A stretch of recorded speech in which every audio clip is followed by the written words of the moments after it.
Here we're taking a look at the neuron. The neuron is the functional unit of the nervous system. What we're seeing here is representing a multipolar motor neuron. This is the soma or cell body, and you can see telodendria with axon terminals from another neuron, a presynaptic neuron, represented here as well. So that neuron would be synapsing with this neuron, so this would represent the postsynaptic neuron.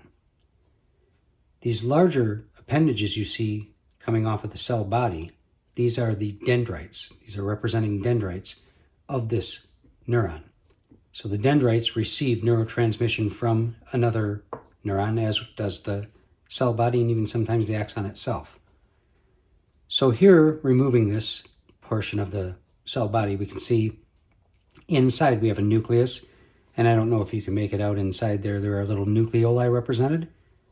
We have a Golgi apparatus. These smaller red single cylinder looking structures are supposed to be representative of mitochondria. And the yellow ones here, the yellow structures, those would represent lysosomes with the digestive enzymes inside.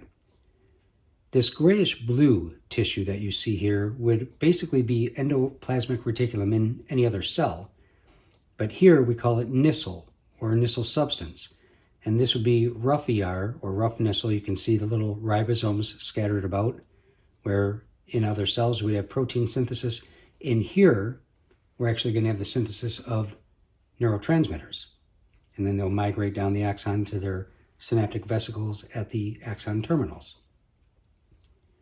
Here we see the axon hillock where it tapers down here and the initial segment of our axon. And then you see the axon represented throughout. Now here you can see they've cut into the axon, exposing the axoplasm. You can see a little bit of Nissl here, mitochondria. And what you're seeing here, this yellowish tissue, this is a Schwann cell, and this would represent the layers of myelination. So if you recall, Schwann cells are the glial cells in the peripheral nervous system responsible for myelinating the axons of neurons.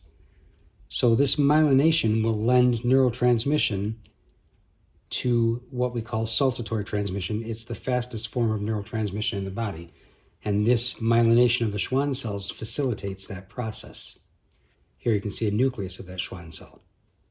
And then right here, where two Schwann cells almost meet, is a little gap, little exposed area of the axon. And that's how it achieves the saltatory or leapfrog form of neurotransmission. You see another one represented here. And it looks like a solid structure here, but they just make it solid on this for the integrity of this model. If they left it just a thin axon in between, it would get broken off quite easily. And right here, this gray tissue you see, just like you would have learned about endomysium in muscle, being a wrap of connective tissue around a single muscle fiber, this is endoneurium. So this is a connective tissue sheath around a single neuron. If we look at this model, this represents an axon terminal enlarged. In fact, if you look here, this is painted to look like this. So you can see a mitochondria and little synaptic vesicles. So we can see Nissl here. This would represent the telodendrion right there, just like you see here.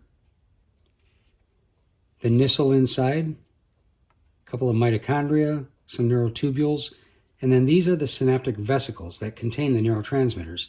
In fact, right here you can see the neurotransmitters represented inside that vesicle, and right here you're seeing a form of exocytosis as the neurotransmitter is being released.